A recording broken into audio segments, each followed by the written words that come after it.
everybody. So, ladies and gentlemen, distinguished guests, and especially hello to all the young people. I think we have also an online audience from the Western Balkans as well as from the EU member states. So on behalf of the Cooperation and Development Institute, I would like to welcome you to this conference, Interreg IPA EUSAIR Youth Conference. This conference is organized in the framework of the 8th Annual Forum of the EUSAIR, the Youth Strategy for the Adriatic and Ionian Region, in close partnership with the European Commission, Directorate General for Regional and Urban Policy, and in cooperation with the Connecting Youth Platform. This event is conducted, as I said, in a hybrid modality, so I hope the participants online can hear us. I would like to especially thank the hosts for welcoming us today in beautiful Sarajevo and for the excellent cooperation that we have had in the past months, but also in the support for the organization of this event. Last year, CDI, Cooperation and Development Institute, kicked off cooperation with Regio to raise the awareness on the Youth Manifesto in the Western Balkan region. Our aim is twofold: communicate more about the opportunities that Interreg IPA programs and the EUSAIR strategy offer in the region for youth, and second, work with the Interreg IPA programs, the authorities, but also the EUSAIR structures on how to better integrate youth needs into the decision-making processes, but also during project implementation. Since the publication of the Manifesto for Young People by young people to shape the European Cooperation Policy 2020, a lot has been achieved.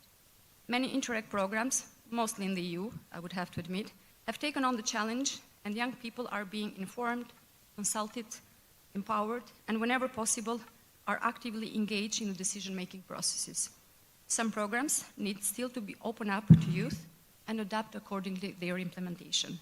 Key to this process is the understanding that youth should be considered as a key stakeholder that enhances the efficiency and the effectiveness of policies, and not only as an beneficiary of the EU funding. In the last months, we have been traveling the Western Balkan region, visited 12 cities, met with around 560 youngsters, with 14 Interreg and IPA program authorities, with more than 50 national and local institutional representatives, and with many more project beneficiaries all over the region. We are happy to have triggered and contributed to an innovative, timely, intensive as well, multi-stakeholder approach discussion aiming at harnessing the potential of the European territorial cooperation instruments in the Western Balkans. When it comes to youth, and not only, the Western Balkan region faces huge disparities compared to its EU neighbors in terms of infrastructure, accountability, but also meaningful consultation mechanisms. The region struggles to shift the focus from top-down, public and infrastructure-focused interventions towards instruments that boost social and economic cohesion that are rooted into the territory and directly impact its citizens. This is our main finding. In more detail, what we have found also in the ground is that there is a low information level about the Youth Manifesto, the Interreg IPA programs in general, and the EUSAIR strategy. There is a lack of direct and regular involvement of young people in the Interreg IPA programs. In fact, many programs have officially stated that organized youth and young people in general are not their main target. Hence, neither their programming nor their implementation includes youth design, outreach and communication strategy or instruments, and not also impact assessment tools. However, all the programs that we have met during our journey are open to hear and welcome youth-led ideas and support partnerships. Programs outreach to universities is well implemented. In fact, universities are an important stakeholder in the Interreg ecosystem in the region. Volunteering at the Interreg IPA programs, but also projects, should be stepped up. It has come to our attention that very few programs where the Western Balkan countries participate host young volunteers. Small-scale projects, simplified procedures, those are very important elements of the new programming period that are welcomed, very well welcomed in the region, especially by the civil society sector. More needs to be done when it comes to the IPA programs in view of bringing them closer to the cohesion instruments and related mindset. We need to shift the focus from the legal, accounting and control system towards more citizen engagement in the policy making and impact on the ground. The programs that we have also met, but also visited many projects on the ground, often support youth-related activities and projects that address the specific needs and challenges faced by young people. These activities can and should encompass a wider range of areas, such as education, employment, entrepreneurship, cultural exchange, environmental sustainability, and social inclusion. And to that end, the diapason of Western Balkan partners should also include other sector DGs. While the specific focus and priorities of Interreg programs can vary between the different regions between the different countries in our region, many of them have recognized the need for and the importance of more engagement with young people. We are thankful to the national institutions in the region that have been with us during this journey, which continues. Despite these challenges, the Interreg IPA programs in the Western Balkans play a vital role in promoting regional integration, fostering cooperation and neighborly relations, and most of all, supporting the European integration process of the participating countries, also by preparing them for access to the cohesion policy.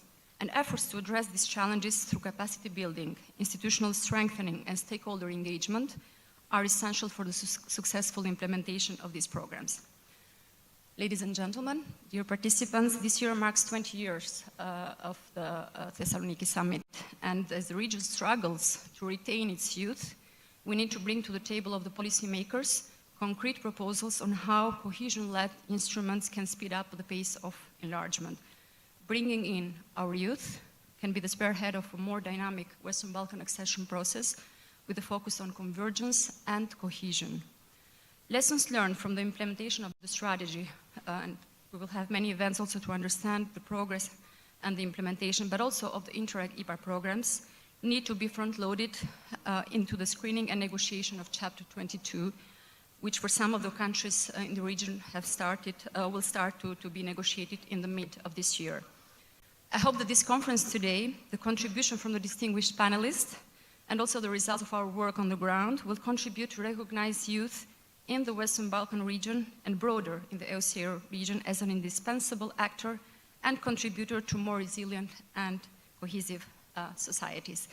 Thank you very much for the attention. I have to also notify some changes in the agenda, so I will now like to invite Mr. Gilles Kittel. Gilles, we had a change here because due to force majeure delays in flights and cancellation of flights, Mr. Tokarski cannot be with us during this conference. So Mr. Kittel will be delivering the opening remarks.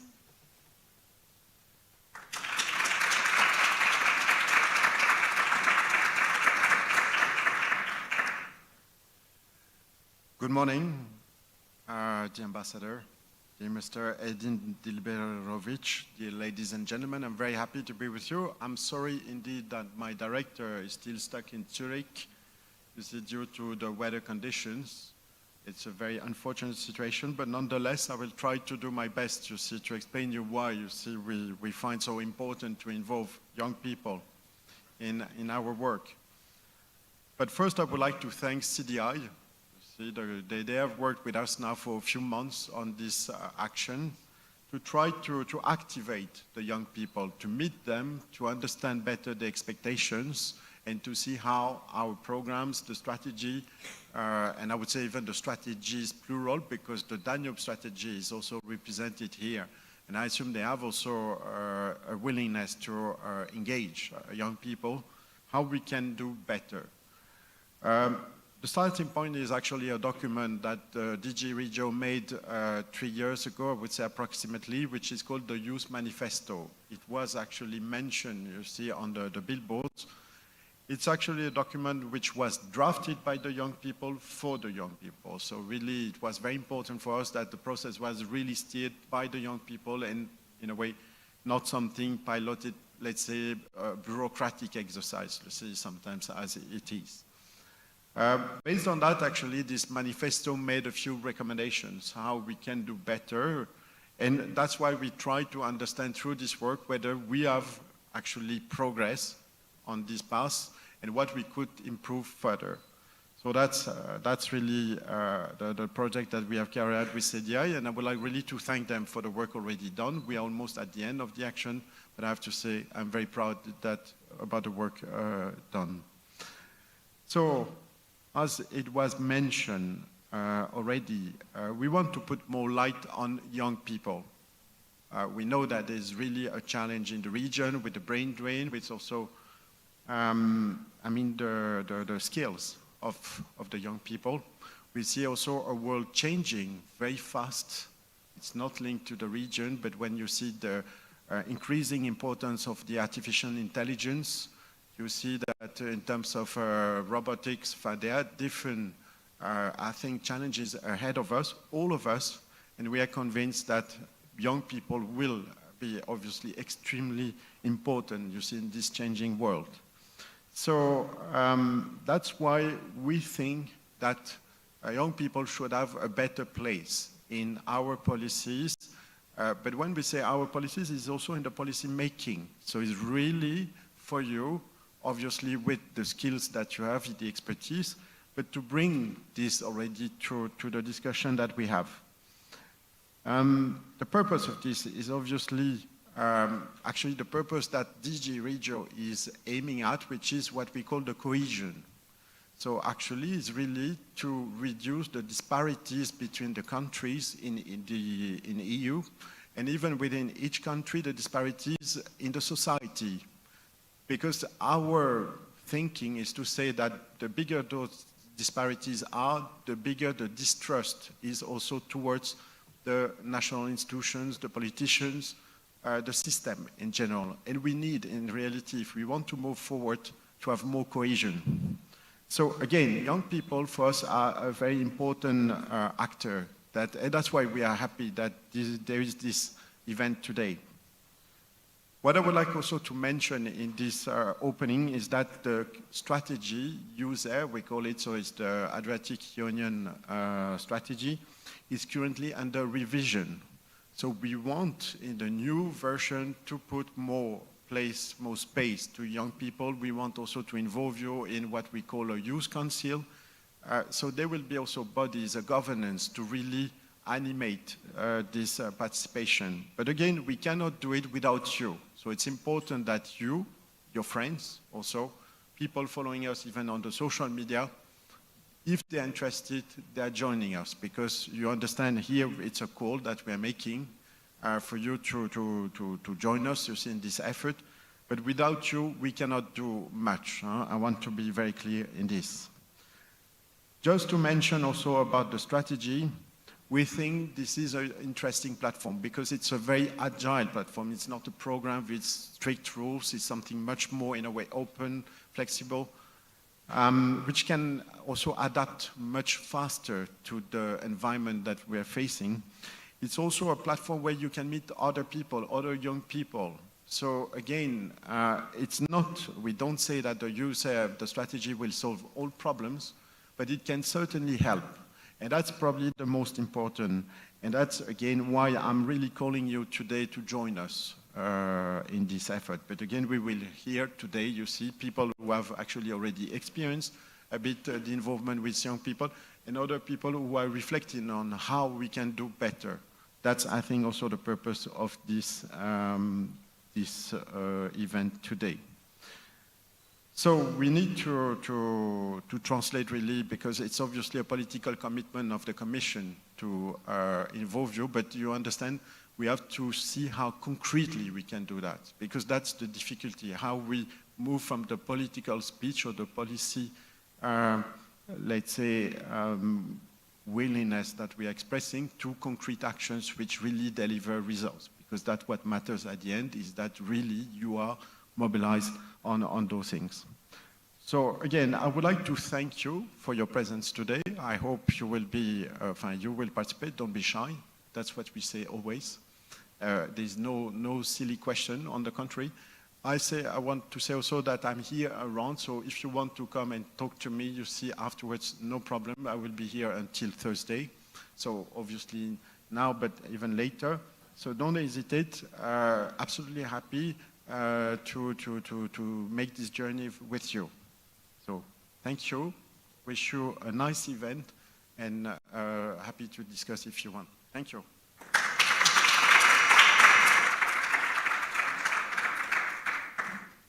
Thank you, Gilles, also for pointing out the importance of having an interactive discussion today.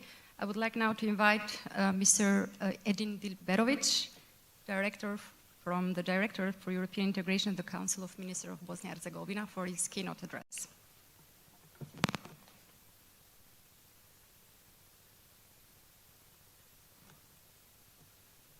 Thank you very much.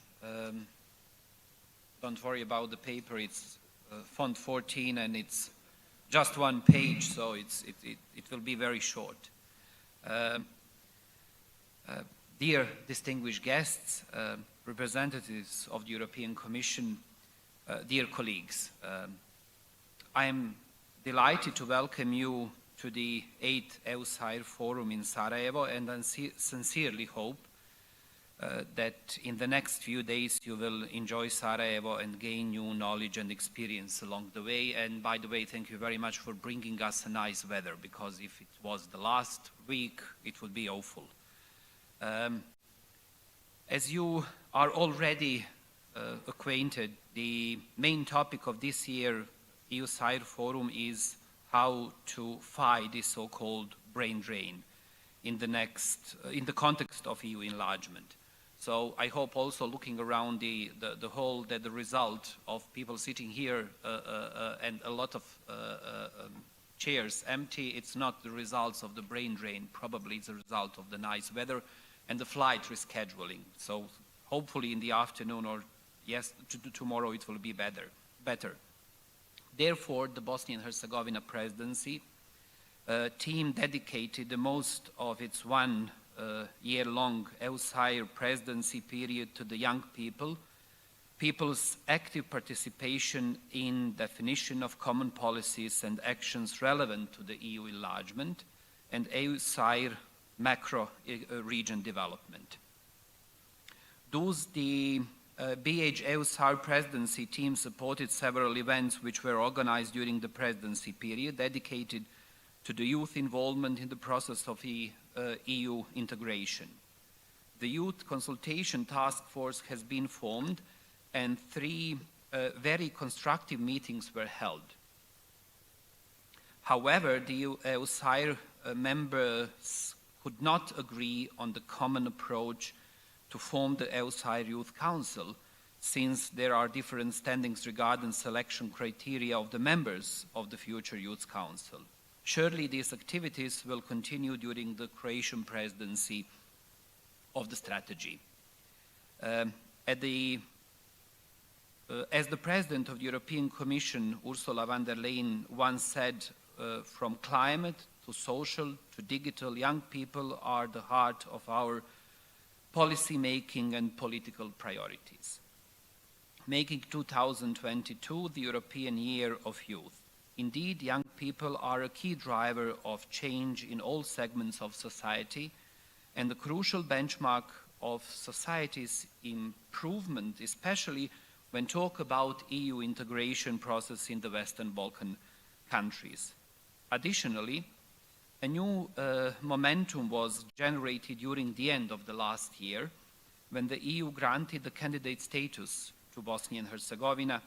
It is our obligation and responsibility to make every possible effort to prevent the EU accession process from becoming the multi-generational one.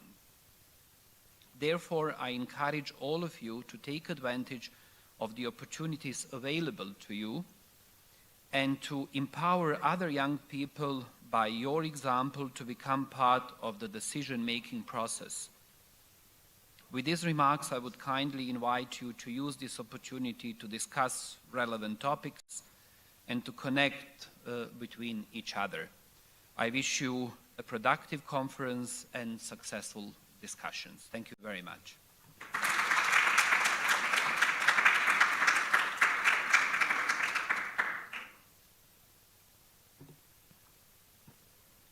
Thank you, Mr. Tiberovic, for your remarks and for emphasizing, in fact, that involving young people in the strategy, but also in the decision-making processes is crucial to the European integration process. The region it's engaged. I was informed that Ambassador Pilja Poko will not be able to join us due to development in this forum. So, without further ado, I would like to invite the first panel to take the floor, to come on the stage, and to start with the first panel discussion.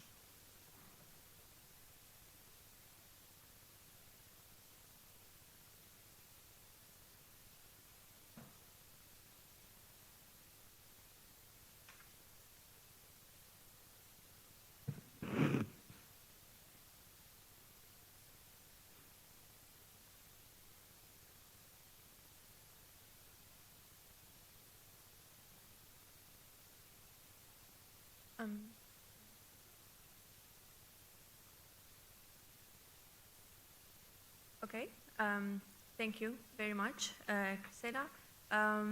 In the meantime, we are also waiting for Ms. Silvia Mangelardo to join us in the first session. Thank you very much to everyone again for being with us here today. As we now start with the sessions of the Interreg IPA EUSAIR Youth Conference. As mentioned, ever since its inception, this conference was meant to be designed by youth, for youth, and together with young people. So I'm honored to share this panel together with like-minded individuals who will share insights from institutions they represent on this common journey of advancing the youth position and youth involvement in the programming and decision-making of Interreg IPA and EUSAIR. Before we start, maybe some technical information. So we will be strict on time. Therefore, we will try to bring concrete actions and good practices and contributions from every institution that we have here present.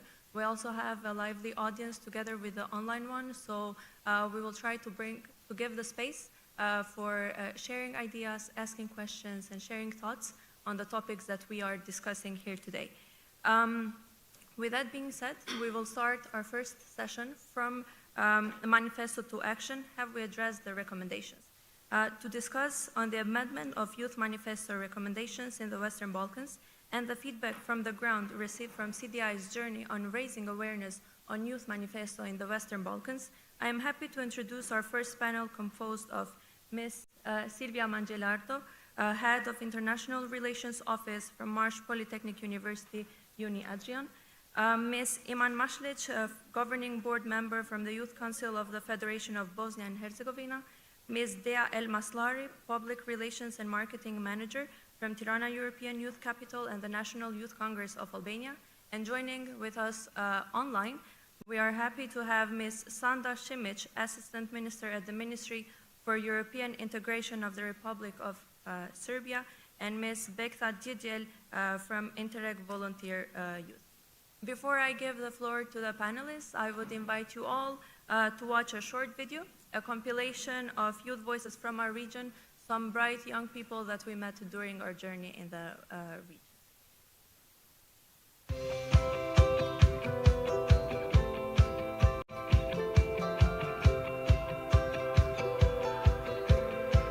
I think a very big concern that surrounds youth in Bosnia and Herzegovina is actually the educational system. I think that the governments and the non-governmental organizations here in Bosnia and Herzegovina should fight for getting rid of the segregation in the educational system. A concern that usually doesn't get enough attention in projects and activities is career management. We need more ways to connect. I think that we would best fix it if we connected our youth. Was it by building some spaces other than our youth clubs, making more social media platforms, making Viber groups for just youth to communicate? I would mostly put a focus on cultural events, and I would try to tackle the problem of general disinterest towards events of this kind. It's important to organize some focus groups, include youth opinion in some surveys and in some, for example, committees in making decisions that are relevant and important to them. I really like events like this one because I think it showcases some amazing things happening behind the scenes, kind of away from the eyes of the public. Participating in these workshops as well is very good for youngsters to take a knowledge. These workshops are the best way to inform young people and to involve young people in decision making. I hope that I will be part of workshops like this in the future again. Okay, thank you very much. I'm very sorry you couldn't see it, but I'm pretty sure that you were able to hear the voices from the region and the young people that we met. Maybe we would start immediately. I believe I have the confirmation from the technical team that Ms. Šimić is on Zoom and is hearing us. So that is all set. Ms. Šimić, we saw from the video and within our project we have visited different parts of the region. Most recently, we visited Novi Sad and Belgrade and met with brilliant young people and program authorities where there was this big initiative for cooperation and inviting young people to be part of different project activities that are happening. Many projects in the past programming period provided scholarships for young people and invested in sports, in culture, and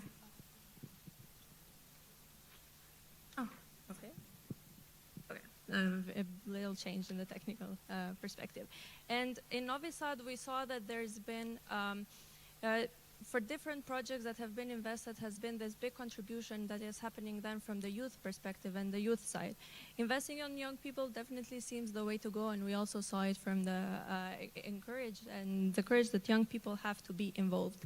Can you provide us with some insights into the achievements and challenges in embedding Youth Manifesto in programs and projects and strategies implemented in Serbia?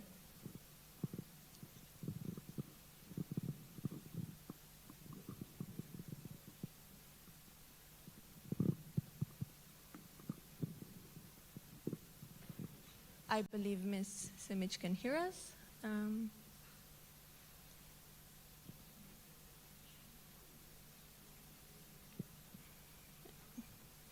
Yes, can you just give me a short heads up, or should we wait for technical team?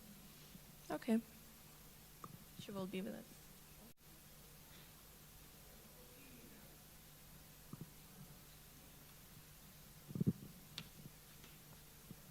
Well, maybe we can continue with the rest until Ms. Simic joins us.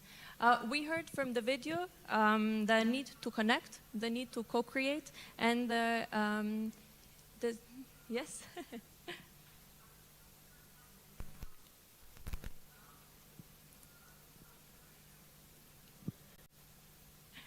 Okay, the technicalities of hybrid formats.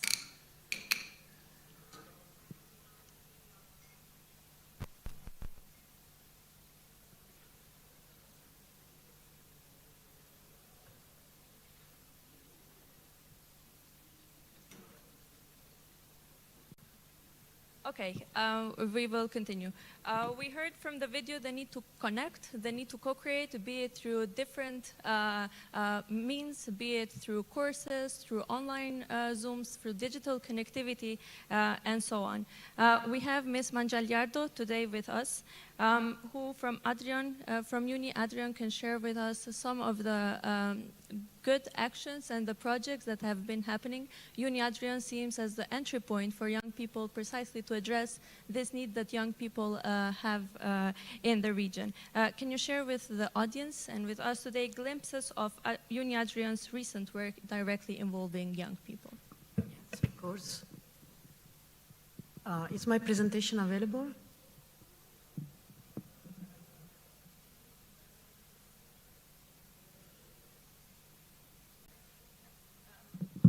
The communications team is informing us that the presentation is getting ready and it's set. Yes. It's just 3 slides to fix some ideas. So if you can go to the first slide. For those of you who don't know yet what Uni Adrian is an association of universities of the Adriatic-Ionian area, which now collects 51 members, possibly 53 by this afternoon, because we have our General Assembly and we are going to accept new members, and is growing year after year. We have been operating in the area for 20 years now as representative of the academia, so of the civil society, together with other associations like the Forum of the Chambers of Commerce and the Forum of Cities. And what do? We do what universities usually do, but in a cohesive manner. So we try to put our interests together and especially to operate for the benefit of the EUSAIR, which was born years later after Uni Adrian was still operating. What is the potential of the association? Is the long-lasting experience of collaboration with universities in all the 10 EUSAIR countries now, And the fact that we know each other, we are able to do networking and to find potential partners whenever we want to apply for projects or to do activities together. We usually operate on a variable geometry, meaning that according to specific needs, we target different kinds of people and different countries and different institutions. Especially in the years, we have collected a lot of data which can be useful also for young associations of people willing to do something in the next future. For example, in the last years, we have developed the so-called Fora database, where we collected the Interreg projects implemented by the partners of our association as well as of the other associations of the civil society. And then we worked on that database to find out which are the experts in which country on a specific topic, with a special focus on the pillars, of course, where the user strategy is based on. So whomever needs expertise in these topics can ask us, and we have first-hand solutions to this. If you can go to the second slide, then you have asked me to focus on the manifesto, of course, that we have already mentioned several times this morning. And I would like to focus especially on something that we are doing, we are currently doing in this period, that is giving importance to young people's ideas. Also, our friend from DG Regio of the European Commission reminded us that more and more importance must be given to young people and to their ideas and needs, because it's useless. What we have noticed is that it's useless to do things if they don't meet young people's interests. So it's useless that universities implement projects when young people do not participate. That's why we need a bottom-up approach.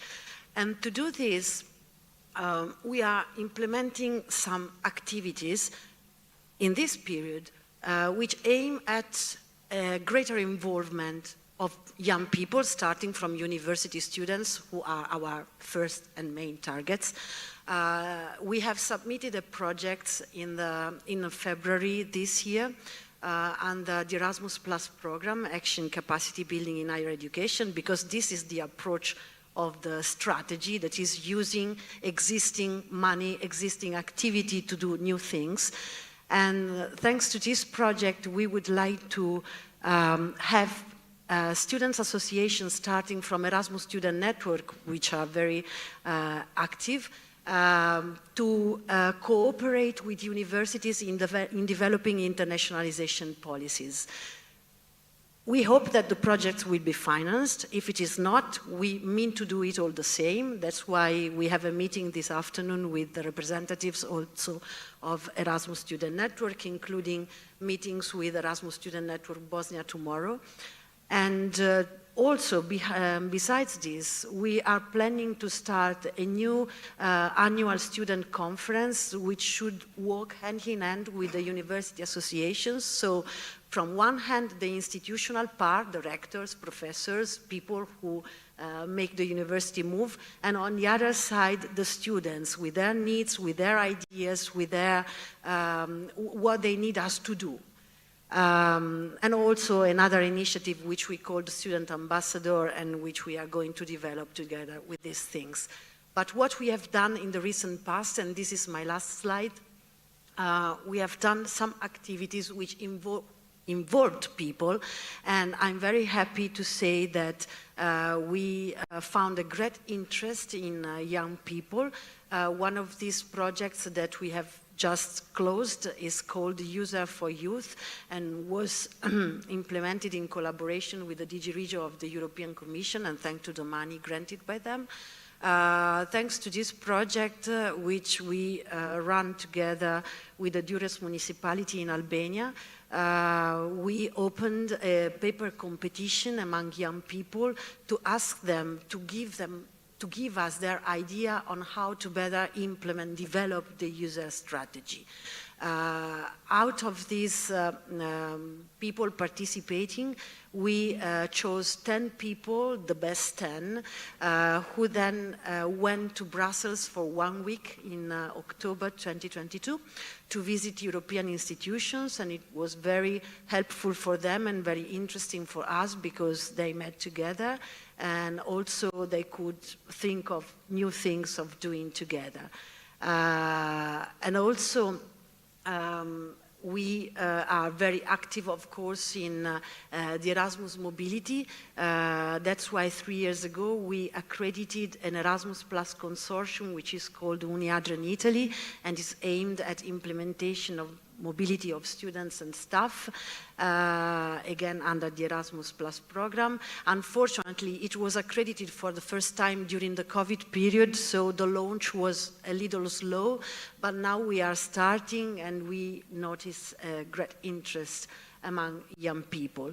Last but not least, we are developing several joint programs, like, for example, the so-called Adrian Master on Circular Economy and Bioeconomy, which is a very hot topic at the moment, and we hope that it will be of beneficial to students.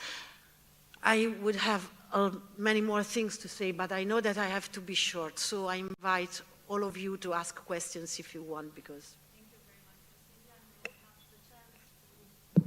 Continue again with questions from the audience. I took note of some of the keywords that you mentioned, which is specific targeting of youth. Some of the words that we have always constantly encountered also in the region and in the activities that we have organized. Specific policies designed for youth, specific policies that respond to the needs of young people, and specific planning coming from the institutions and the programs in charge of the topics.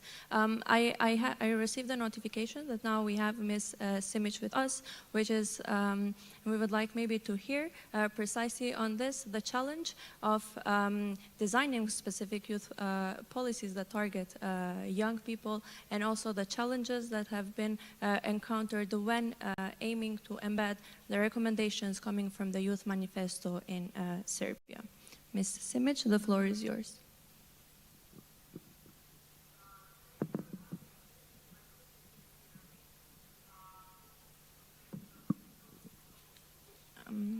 Maybe just one moment, please, until we increase the audio a bit so the audience can hear you as well.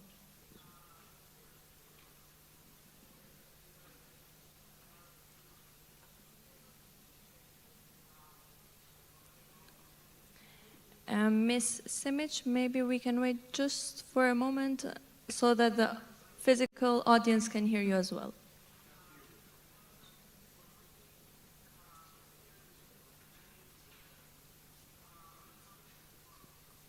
Maybe the team can write to her in the chat to notify that we cannot hear and she cannot hear us back as well.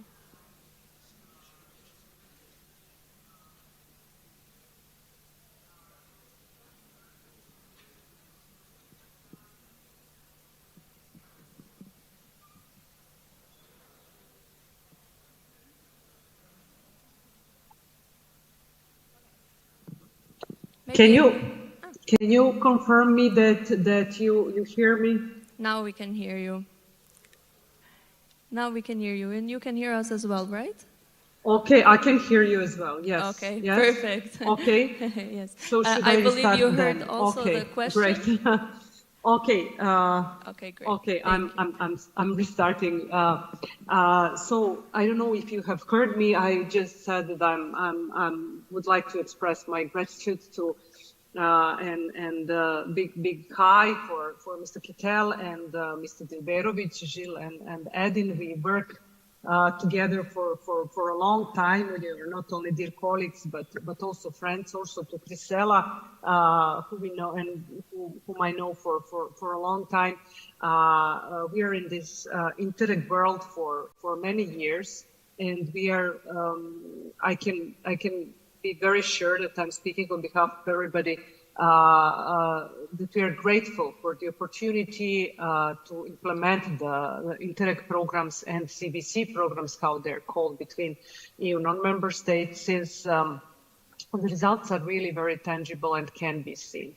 I'm sorry that I'm not there with you in Sarajevo today. I'm coming tomorrow since we are having the DigiNear audit mission here in Serbia for accreditation of the programs between Serbia and Bosnia and Herzegovina, Montenegro and North Macedonia. So I will join the forum tomorrow, and I had to postpone my travel and be with you today online. What I would like to really underline and thank again to CDI Albania and to Regio for this great vision and support to this initiative. You have been in Serbia a couple of weeks ago, and we had, as Priscilla said in her opening speech, we had two workshops, and this was really eye-opening for me, I can assure you. Although I have read Youth Manifesto, I know it was created by young people, to young people. Until you hear them really, you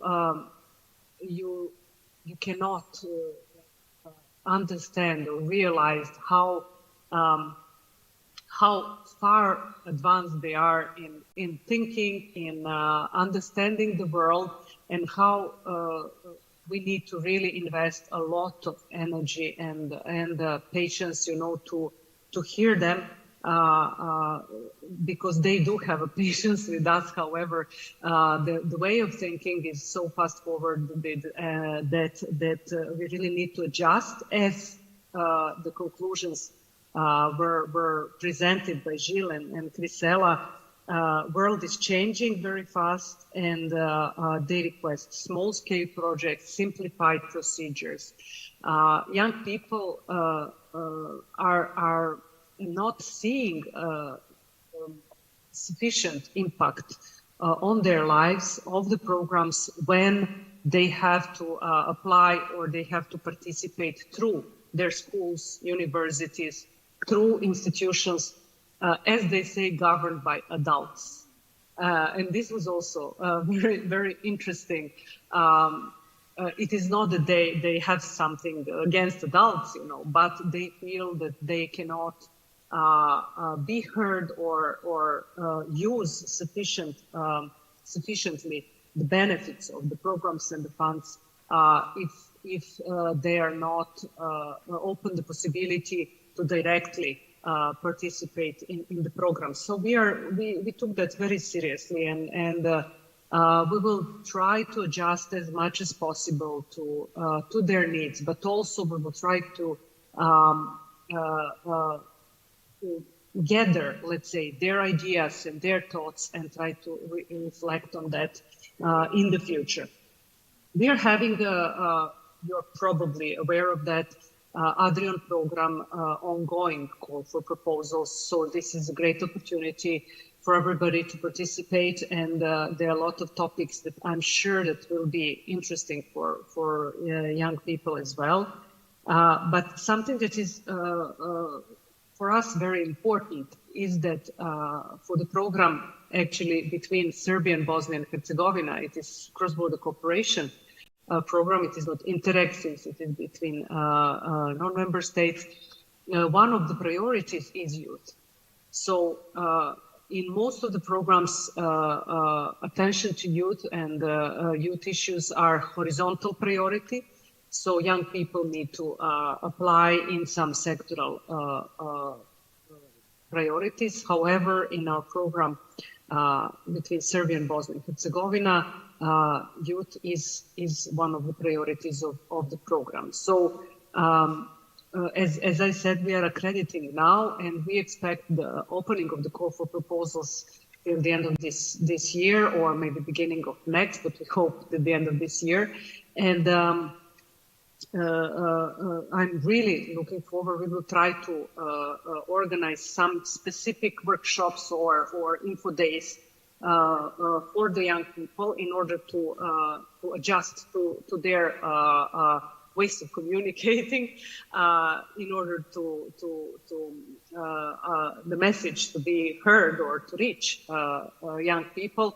We will really do our best to be up to their expectations, because as it was said, there is no use of what we do if we do not involve young people more. And in the region, especially in Serbia, we are really painfully witnessing that these days and every day. So I will not be long because we need to open the floor also for the questions. I'm here for any question you have. And again, I'm really looking forward to join you tomorrow and directly discuss all the topics that are related to the strategy.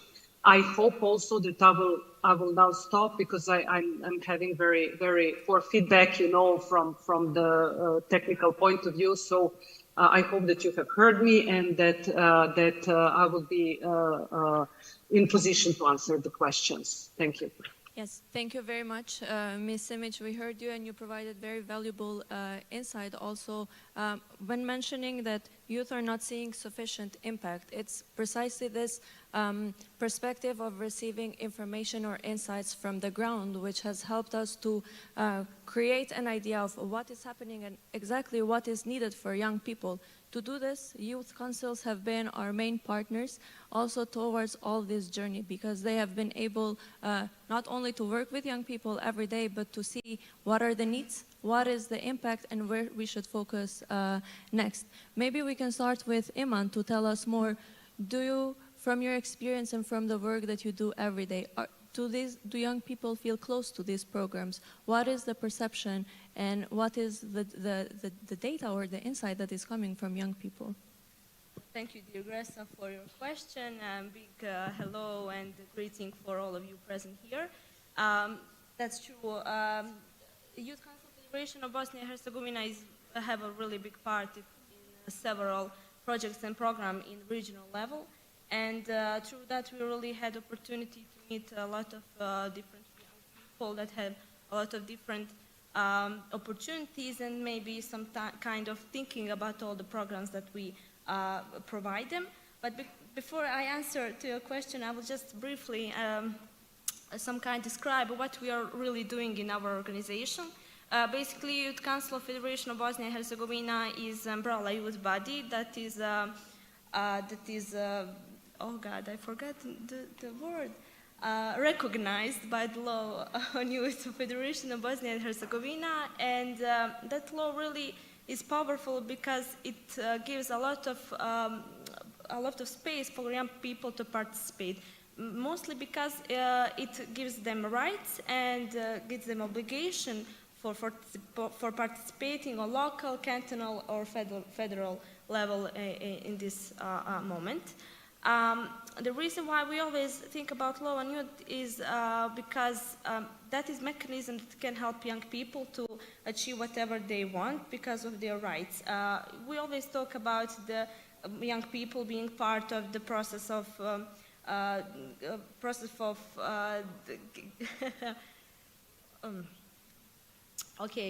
having a space for young people for their work, to have any kind of budget for having that financial support, but mostly we have to say that in a lot of local communities it's not always like that, unfortunately, so we have to find other ways to provide them what they need. In that case, we think about Youth Manifesto, which is a great policy that, and the 12 recommendations that give young people opportunities to be active. And in that case, when we talk about young people and when we have some workshops with them about the Interreg or 8th EUSAIR programs and DIPA funds, they don't really understand how can they apply for that. So we try to maybe describe it better. But unfortunately, we saw that they need better support in their structure because their organizations aren't really strong to apply for those kind of funds. But on the other hand, we have other organizations and institutes that in their programs have young people as target groups and as users, which is really, really good. But we saw that the young people really don't understand where that support is coming from. So that is the reason why we really need more to support this process and to make sure that we promote it well. Also, what we really see through our project that sometimes it's really important that we think about young people not only in urban areas but also in rural, because unfortunately a lot of young people doesn't speak English and they don't really have opportunity to see all of these great calls for them. But we really need to maybe focus on what we have to do for them to make sure that all of these great opportunities are more accessible for them. So in that case, I will say this honestly, you saw that my English isn't really good, but I'm really thankful for the opportunity to be here to say what I think, but also my organization here, and thank you for that. We are really happy to have a great cooperation with CDI and through the platform Connecting Youth. But also Youth Council Federation of Bosnia and Herzegovina is really happy to be there to stand for young people, and we really call young people to contact us, ask if they have any questions and if they need any support, but also if they have any suggestion for our work, we'll be more than happy to hear from them. So thank you for that. I hope that if we get some questions from me, I will be able to answer it. Thank you. Big objectives also come with big responsibilities, and that requires capacities and also willingness to be able to continue with the goals and the aims. We have, especially in our region now, the example of the Tirana European Youth Capital and the National Youth Congress of Albania.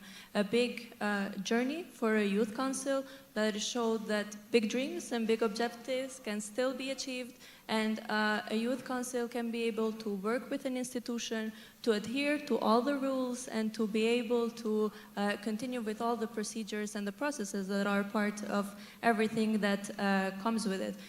This was a big journey for Albania and for the region in general. Can you share with us more about not only the journey, but also how it was to co-work and to co-create with an institution, dealing with all the procedures, with all the processes, everything that for young people might seem a bit too bureaucratic?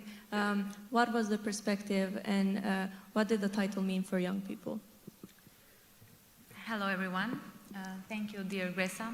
I'm very happy to be here today, and thank you to the organizers for putting the spotlight to young people through this event. So I'll be happy to share with you bits of story of the National Youth Congress of Albania and how the whole journey of Tirana European Youth Capital looked like for us. I want to share some lessons learned that I think may be beneficial also for how organizations, institutions try to reach young people and try to speak their language. The National Youth Congress of Albania is a youth umbrella organization which has a territorial expansion in all over Albania. We work with different target groups, with youth coming from all backgrounds, and also with a diverse group of stakeholders, and targeting different topics of interest for youth. How do we identify those topics? How do we identify what young people need and want from our programs? Is through consequently consulting with them, organizing online surveys, offline meetings, and constant consultations with young people. The National Youth Congress focuses not only on empowering young people through concrete projects and initiatives, but also through raising the capacities of our member organizations, because they are spread across all over Albania, they have different needs, and they work with different target groups, marginalized or vulnerable youth. This year we are entering our 10th year of work, so the National Youth Congress was established in 2013, so it's a long way we have come and a long way to go for empowering young people. But last year was a real revelation and manifestation of all the work that National Youth Congress has been done for young people in Albania throughout its entire journey. The Tirana European Youth Capital title brought a boost to revitalizing the youth work and youth field. Now, when we look back, what's the legacy we carry and what's the major lesson learned we carry from that journey? It was the biggest work done, and it was the biggest process of involving relevant stakeholders that work with youth in a direct or indirect way, But the most challenging aspect and the most beneficial one as well was cooperating with the municipality of Tirana. We came together as two different partners, one coming from the civil society, working on the ground with young people, and one public institution working with local policies for youth. We came together to co-create, co-design, and co-implement, and also then co-monitor the whole process and how does it go.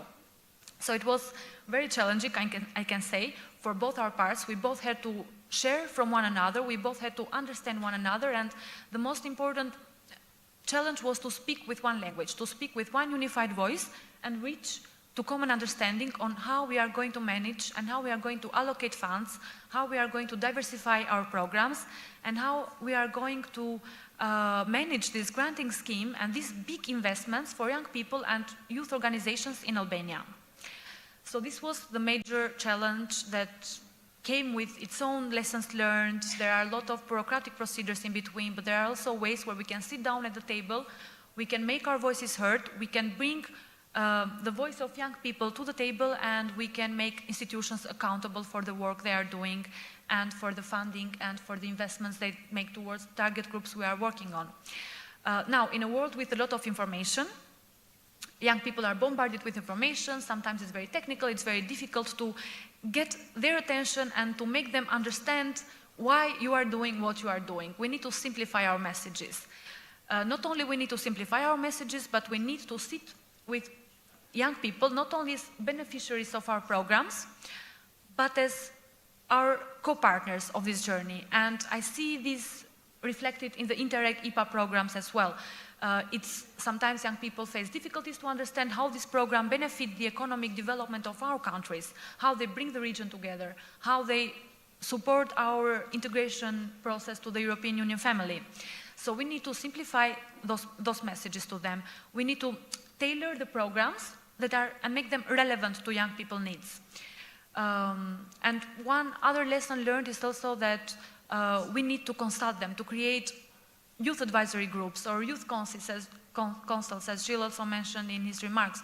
Those mechanisms can help us bring young people together and can make them feel free to express themselves in open and safe spaces, because sometimes they also feel judged or they feel worried whether they understand the language, the technical programs we are addressing to them, and whether they can have a say or whether they can bring concrete action to such programs.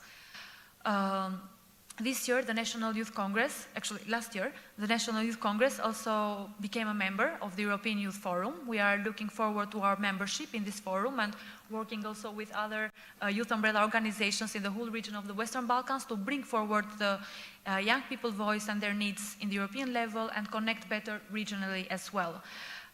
So the recipe to success is not made of few ingredients. There are many ingredients and many aspects we need to bring together. The civil society can work in this regard to simplify the language, to work on advocacy and outreach with young people, to bring young people's voice towards the institutions, and the institutions need to be our partners and need to be active listeners and active co-creators in this journey with us. I hope I answered your question, and I'm happy to share other challenges and lessons learned from our experience at the National Youth Congress throughout Tirana, European Youth Capital, but the whole journey and work with young people. Of course, a year-long journey that had a lot of dynamics cannot be compiled in 4 minutes of an intervention. However, you presented you opened the path for different parts of discussion that we have also encountered in our journey and in the places that we have visited during the region. As Chrisela mentioned earlier, the project on raising awareness in Youth Manifesto had many folds. It had seminars to increase knowledge, and it had workshops to build capacities precisely for all the things that you were mentioning there when it comes to working with an institution and when it comes to bringing young people to the table, allowing young people to be part of the tables of discussion and listening to the ideas that they are bringing. To have that and to achieve that, apart from the increasing of capacities, you also need to have institutions that are able or that are willing to embrace having young people there. We have many programs that allow different exchanges for young people, that allow for young people to participate in committees, to participate in meetings, to participate in consultations. But we also have other institutions that are still getting there and that might be more reluctant to this idea. During our journey, we also had the opportunity to hear a lot from the Interreg volunteer program, a program that has provided so many opportunities for young people to have to have a taste of what it is to be part of institutions, what it is to work in a project, what it is to monitor and to go through all the processes that Dea was mentioning earlier. Today we have I'm very happy to also have Ms. Bekta Didiel from Interreg Volunteer Youth to share with us the projects that they have currently, what is happening with young people, let's say, and what are the opportunities, concrete involvement opportunities that young people have precisely when it comes to increasing the capacities and being able to work with different institutions. I believe Ms. Bekta can hear us. Hi, good morning. I hope you can hear me. I have yes. some difficulties also hearing you. So if all is good, I will start with my presentation. Yes, everything is good. Thank you. Let me know. All right. So actually, I represent today's Interreg Volunteer Youth Program. Thank you very much for inviting us and including us in your process of youth participation in the EUSAIR area. So actually, Interreg Volunteer Youth, which we call also IV, is a volunteering program from the European Commission, actually from DG Regio, more precisely, that is implemented by IBR, the Association of European Border Regions. It's a volunteering program with the aim to support the cooperation among regions and European territorial cooperation, which includes also IPA, NE, which is now next programs as well. So it's a volunteering experience that can last between 2 to 6 months. Depending on the need of the project or the program, but also the availability of the young person. So there is 2 types of volunteering missions, which we call Interreg reporters. So it is 4 programs, Interreg programs, managing authorities, national authorities, but also joint secretariats and national contact points that can host volunteers within their structure to help them highlight the results, the concrete achievements that they have made with their programs, but also to gain visibility in their regions, in the area that they cover, to have also more projects and more stakeholders taking part in these programs. There is also then the other type of volunteering missions, which we call Interreg project partners, which is then volunteers that are deployed within projects to support projects, Interreg projects, either through lead partners, associated partners.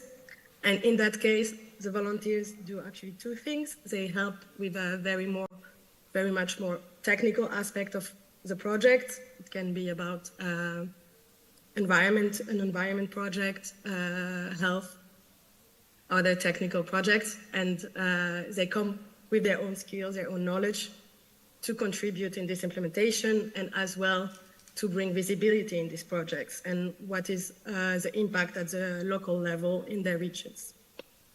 So to volunteer, we have the possibility for young people aged 18 to 30 years old that are either citizens or permanent residents of EU member states, but also all partners countries of the programs that can participate either within their own regions, but also in another region in their own country, or go to another country where the project is being held. So actually, IV is now 6 years old, so we started in 2017, and I would like to focus how now IV is present in the Adriatic Union region. But for that, I will just give you a few numbers to give you a perspective in what I'm going to say. So in 6 years, we already have been able to deploy 828 volunteers within 348 projects and programs which is quite a lot in the last 6 years, and this within 29 countries all over the world, because Interreg goes beyond the European continent.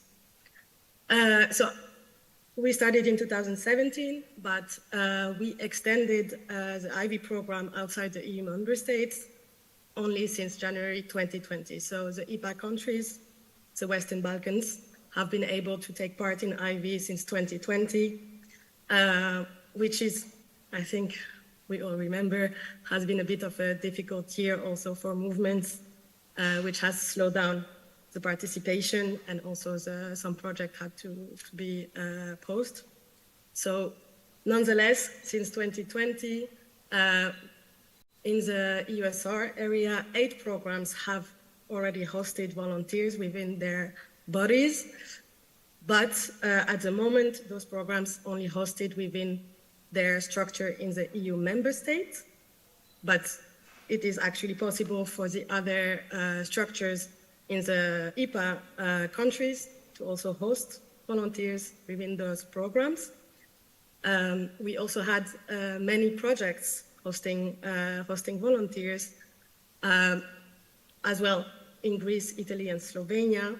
We didn't have any project beneficiaries yet hosting within the Western Balkans. Nonetheless, I would like to highlight the fact that because it's a partnership, even with the volunteering through another partners in another EU member state, the impact of those volunteers still reflect on the Western Balkans. And we also have been able to deploy volunteers from the Western Balkans.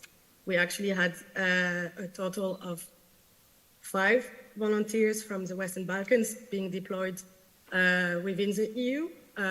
2 have been, as you can see, 2 have been coming from North Macedonia, 1 from Serbia, 1 from Bosnia and Herzegovina, and 1 from Albania. And we still hope to grow this number. So that's actually also why today we're here to present IVY, because we are trying to also bring more volunteers within the Western Balkans to also support the partners and the programs in these countries. There is also a little activity that volunteers can organize. It's actually the prerogative of IVY volunteers. It's called the citizen engagement activity, and volunteers can organize themselves from start to end an event to showcase a concrete achievement of cohesion policy at the local level and engage with the citizens directly, enter a dialogue to present what has been done in their area, how can they also voice their ideas and their own perspectives. And as you can see, out of 42, 17 have been organized within the Adriatic Union region, which is about a bit more than a third of them. Since 2020, a third of those events have directly reached young local citizens in the Adriatic Union region. And well, we also, since we are having now this transition between these 2 programming periods, we also want to take this opportunity to grow our host organizations, because without host organization, we cannot propose this mission for the young people to deploy their creativity, their own skills, and directly contribute to cooperation and solidarity. So I'm calling out today on all the program representatives, but also the project beneficiaries from Interreg to join us next week on an info session online to get to know a bit more how, in the practicality, how can you host a volunteer? How can you directly bring young people within your own teams, within your own projects, to involve them directly and have them have their own impact in your area. Thank you. Thank you very much, Bekta. Indeed, it's very important to take on many of the things that you mentioned. I mean, partnerships are important. We can have the volunteers, but without the institutions and without the host organizations, we cannot make it happen. Once again, another example of how important it is to have the cooperation and the interaction between multiple stakeholders if we want to achieve this, and if we want to be able to include young people in these processes that are happening. I would like to thank you all for these first interventions. I would now like to open the floor for questions, be it from the audience or from our online participants. As Gilles mentioned earlier, don't be shy. Every question, idea, or suggestion, of course, we would like to hear it, and we would like to discuss more in it. If there are questions, my colleagues will then pass the mic to the audience.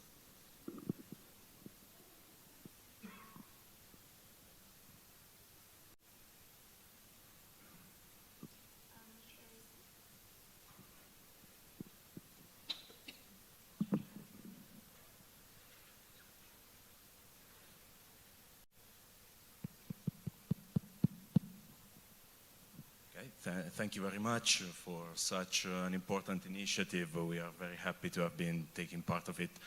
I am Michele Giovenali and I represent Marche Region as a project partner of the EUSAIR Facility Point project. And the Marche Region is in charge of the EUSAIR Stakeholders Platform, which has been developed as a part of the EUSAIR Facility Point project and as a tool serving the whole EUSAIR strategy. Mine actually is not a question, it's a simple information that I'm giving to you, since we have developed in the platform that you can easily reach through the Adriatic-Ionian Strategy website. We have developed some e-learning courses on the main priorities, on the main topics that have been produced in the EUSAIR strategy, related mainly to green infrastructure, to the blue growth, and about the European macro-regional strategies in general. If you go to the EUSAIR's website, you click on the platform logo and you register to it, you can easily access these free online courses that might help you in finding synergies and be informed on the main priorities of the EUSAIR strategy. Just a small information for youth involvement and engagement that is already available and free of charge for everybody. Thank you very much. Thank you very much for sharing us. Indeed, very important. I mean, in our events, the questions from young people were different. It started from how do I contact my from the national contact point. So such information is very important and is very needed to be as much promoted as possible, especially to young people and specific target groups, as we mentioned earlier. If there are no other questions, oh, we have another question.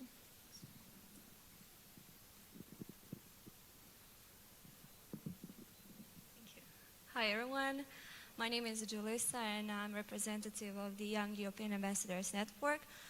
I was wondering about this Interreg Volunteer Youth Program, and I was surprised that there is a low rate, like participant rate from Western Balkans or from my country, only one volunteer.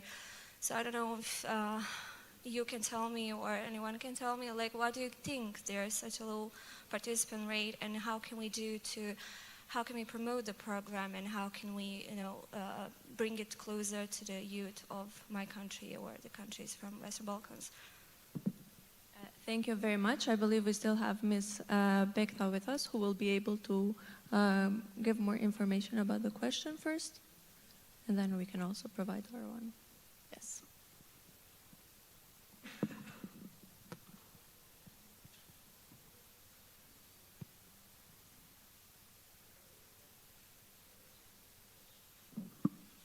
Can you hear us? Maybe just a confirmation that you can hear us and the question.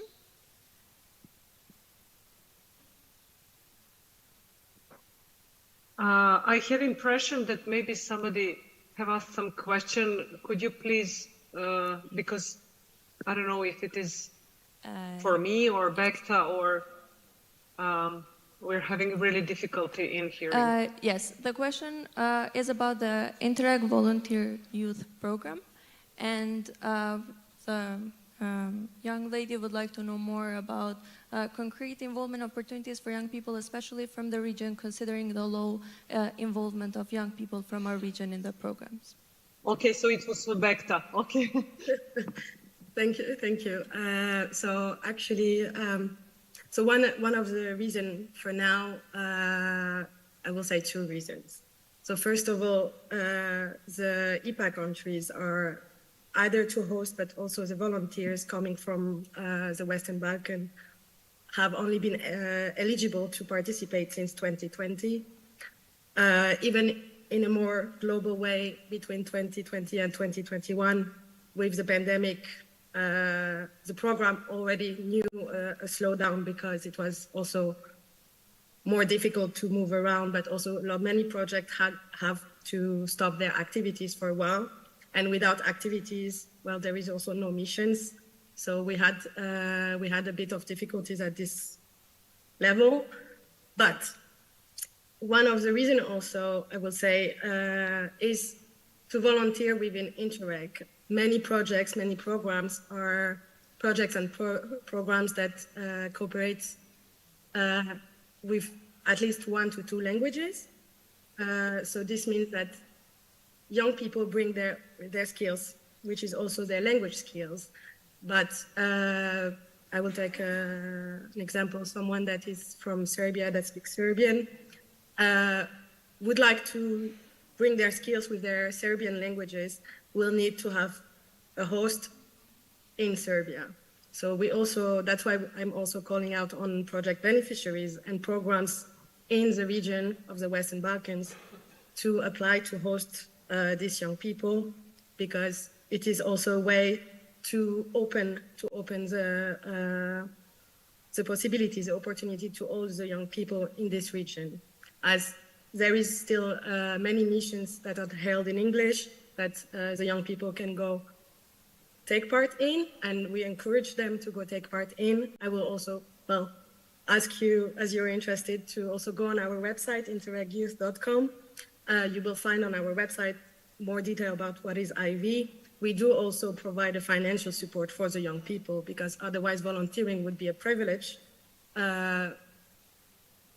for them to take part in this activity. And then on our website, you will find a platform, which is our volunteers platform, where either you can find the mission to which you want to apply that are currently available, or also you have the option to register on our database to fill in your profile and tell us more about your interest, what type of project or thematic you would be interested in volunteering in, or even the area in which you would like to volunteer for.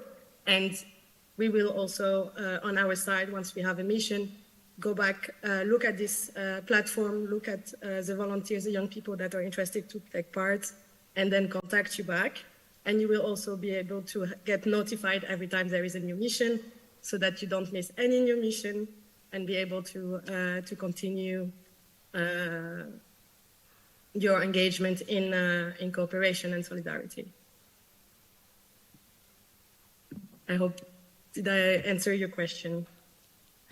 Yes, I can see a nod. So yes, thank you very much, Bekta, for all the information that you provided. So if there are no other questions or interventions from our panelists, I would make a quick recap of this panel discussion, and then invite you all for a short break. So we saw some of the key hints of what lies ahead, or the session that we will have next. We saw that it's very important to pay attention to specific targeting of young people and specific policy planning, especially when we're talking about youth embedment or youth involvement in Interreg, IPA, and EUSAIR.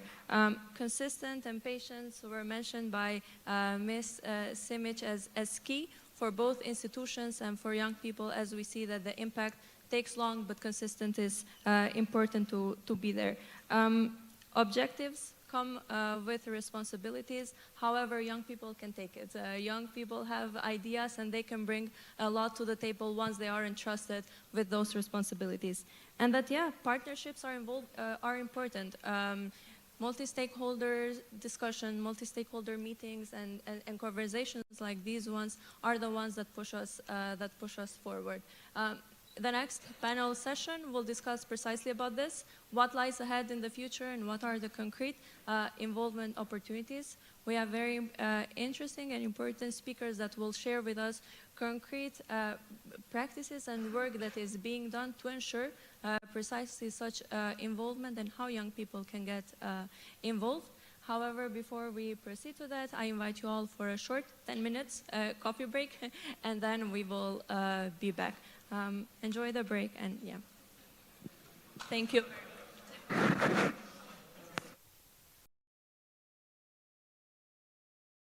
we are, undoubtedly, progress is there. However, the questions now are what lies ahead? What can we achieve more tangible and more concrete results by involving young people in the European territorial cooperation and in these policies tackling Interreg, IPA, and EUSAIR?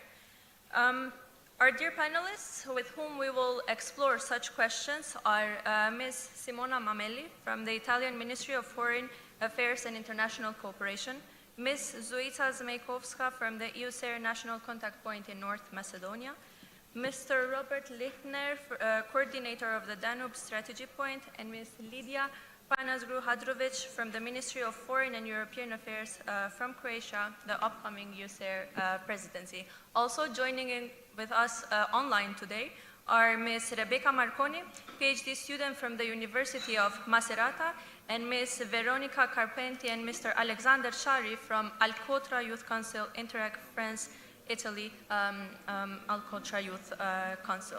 Without any further ado, I would like to give the floor to Ms. Mamelli.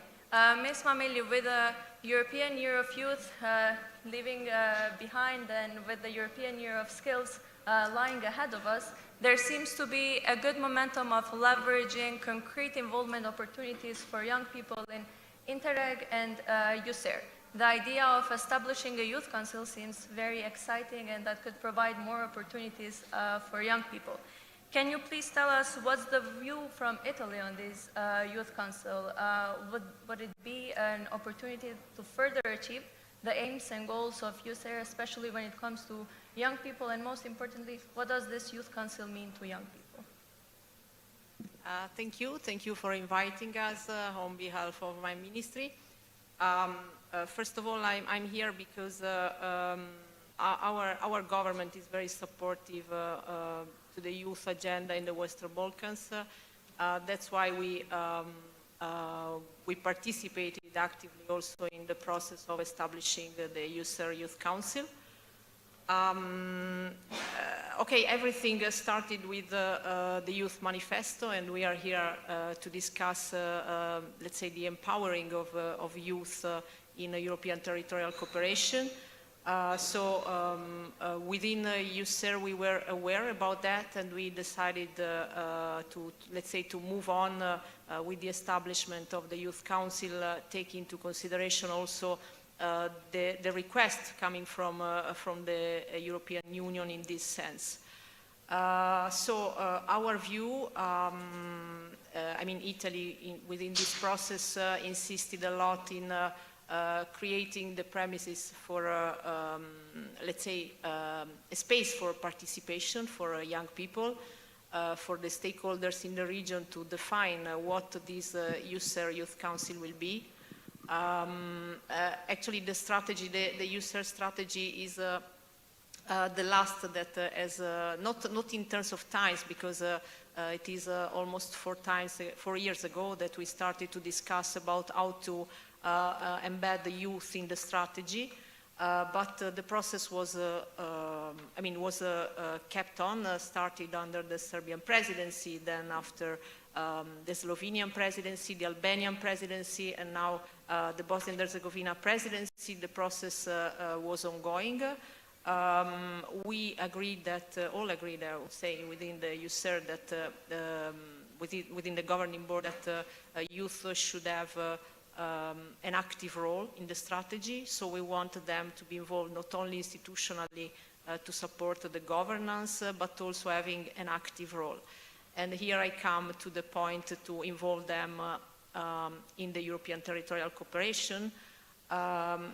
Italy brought actually a proposal in this sense because I don't know how many of you knows about at School of Open Cohesion. There is a project that initially started in Italian secondary schools. It was our presidency of the Council of Ministers that implemented this project, and it was related to involving students in monitoring ERDF funds projects. And that was very successful, and then together with the DG Regio, this project was extended also to European territorial cooperation, and we have had the pleasure to start this exercise with our Croatian friends under the cross-border program Italy-Croatia, and so far we have 22 secondary schools involved in this project, 11 from Croatia and 11 from Italy, and this is a project for granting engagement of citizens, so having youth with an active role in monitoring projects funded by European territorial cooperation. So our last proposal and idea is to try to extend this model within EUSAIR, so having youth participating in the Youth Council, not only at an institutional level, but also participating in monitoring the implementation of flagships.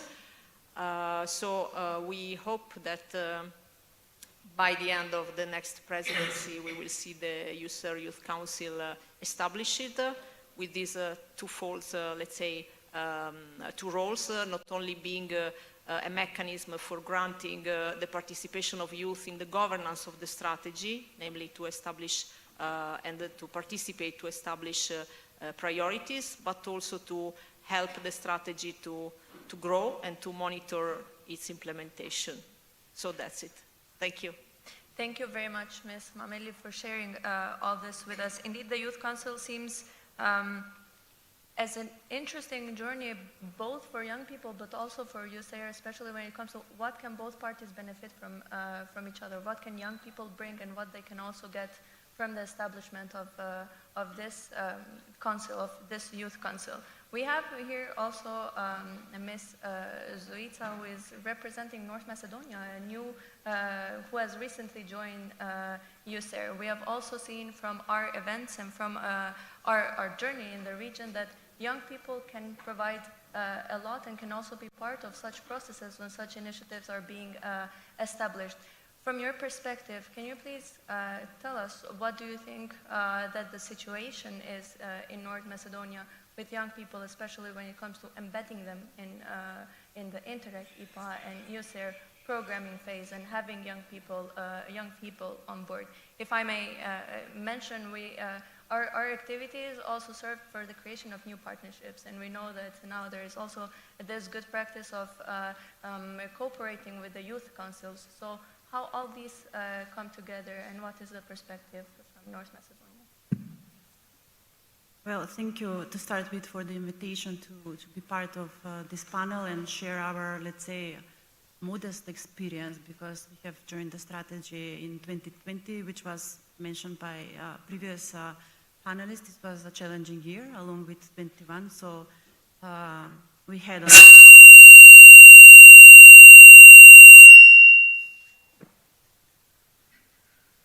It's the effect I have. Now everybody's Now we have the attention. Now we have the attention. May I continue, or we should all hold our yes. ears? I believe everything is said. Okay. So as I was saying, we had a slow start, let's say, in those 2 years. But since now things are getting back in order, we are all back in the saddles, let's say from last year. So we are becoming more and more active when it comes to EUSAIR related activities, mainly promoting EUSAIR towards the wider public.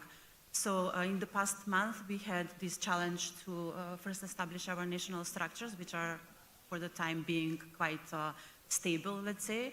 We have lovely colleagues in the working group, so now we can think about expanding this cooperation with other stakeholders, not only youth, but also expanding our cooperation with the business community, with the cities. So all of those stakeholders who are attached to the priorities, let's say, of EUSAIR and the territorial cooperation programs. Since at the same time I'm also national contact point for the Euromed and IPADRION program, so maybe I can make a parallel, let's say, of the possibilities for more structural involvement of different stakeholders. Because we are talking of youth, I will focus on the youth now. As you mentioned at the beginning, EUSAIR is a more, let's say, flexible structure where it is more easier to involve different stakeholders in comparison to the territorial cooperation programs, where the focus is given by regulation, which is set up by Brussels. So maybe aside from communicating with us as national representatives who are involved in the programming of the territorial cooperation programs, also the lobbying of the young people should be targeted towards EU institutions, at least for the coming financial perspectives, because for now the programs are drafted and defined, and unfortunately, maybe with some exceptions, as Sandra mentioned before, where young people are a specific target group of a certain program, mostly they are horizontal beneficiaries of the projects. I would make a little digression here. I wouldn't like the audience to take this as a criticism, but it would have been nice to see more young people present with us here today, because we are discussing their involvement, and it seems like we are discussing I'm discussing it now from a point of view of a national authority, so not to lead the way for them with them being absent, let's say, from the process. This is like constructive, let's say, remark for future events. In promotion, to go back to EUSAIR, we started this year with promotional activities throughout the country. That's part of our project for promotion of EUSAIR to the wider public, and we had 2 events so far, with another 2 upcoming in June, and 4 others in autumn. And in order to reach out to all the stakeholders, including young people, we decided to go to this approach to have representatives from the Youth Council present during those events. They were with us in Veles and in Bitola. They will be with us in Skopje on 5th of June and in Tetovo on 7th of June. We have these events organized in a hybrid manner, so with a translation. So maybe I can use this opportunity to also extend invitation to those who are not from North Macedonia, also to join, to see how we manage this event. I have my notes all over different papers. Also, the presentation of the young lady in the previous panel about the Interreg volunteer youth. So, as you said, it's not only about educating young people and involving them in our processes, but also along the way, we are the ones who learn we get to learn new information, new happenings projects. So this was something that I just learned today, but it seems like a very interesting idea. So not to jump ahead of my superiors back in Skopje, but we as an institution who is managing territorial cooperation programs could also consider the idea to host maybe some of the young people who would like to be involved in the project, but also to facilitate this process to have volunteers from the country present in other managing authorities or the joint secretariats or directly in projects. I think that I will stop here because the time is limited, but I would be happy to answer any additional questions that the audience might have in continuation. Thank you very much. You mentioned structural involvement of more stakeholders, especially during ongoing processes or processes that are initiating. And we have the establishment of the Youth Council as this opportunity where it's starting maybe from scratch, and we have the opportunity to include all these lessons learned and what can be done better to ensure the successfulness of this initiative. We have today with us Mr. Robert Littner, who is also bringing the perspective or the experience from the Danube Youth Council's journey. Can you share with us maybe what were the lessons learned and what can be useful, or what can be some of the practices that can be useful for the establishment of the EUSAIR Youth Council? I will try. Thank you also for the invitation. I think it's really great to see when strategies, macro-regional strategies, try to cooperate and to use one another's lessons learned, and I think this is a brilliant example how to do it. In the Danube, we also learned from experiences from the Alpine strategy, for example. So to try to reflect on the process, and we started with the process of involving young people into the strategy, and we speak here about the involvement of into the governance of the strategy. So this is also something which is very technical for many of you, and especially also a very technical approach as well for the young people. We started back the process 2 years ago with the Slovakian presidency, then we had Ukrainian presidency, and now we have the Slovenian presidency being really strong at the need of involving the young people. So the first lesson learned and the first recommendation also is to have on the strategy level a very committed presidency. So basically you need this political push and you need a strong agenda behind this, really to have this commitment on the EUSDR level. Again, and this is a bit of technical approach, but this is what worked in the Danube very well. So we had all three presidencies I mentioned now with a really strong political commitment to this, where it was agreed that the young people need to have their place in the governance of the strategy. What this meant in a very practical terms was that we have established the Danube Youth Council, as we call it. Just last year, it was presented in the annual forum during the Ukrainian presidency.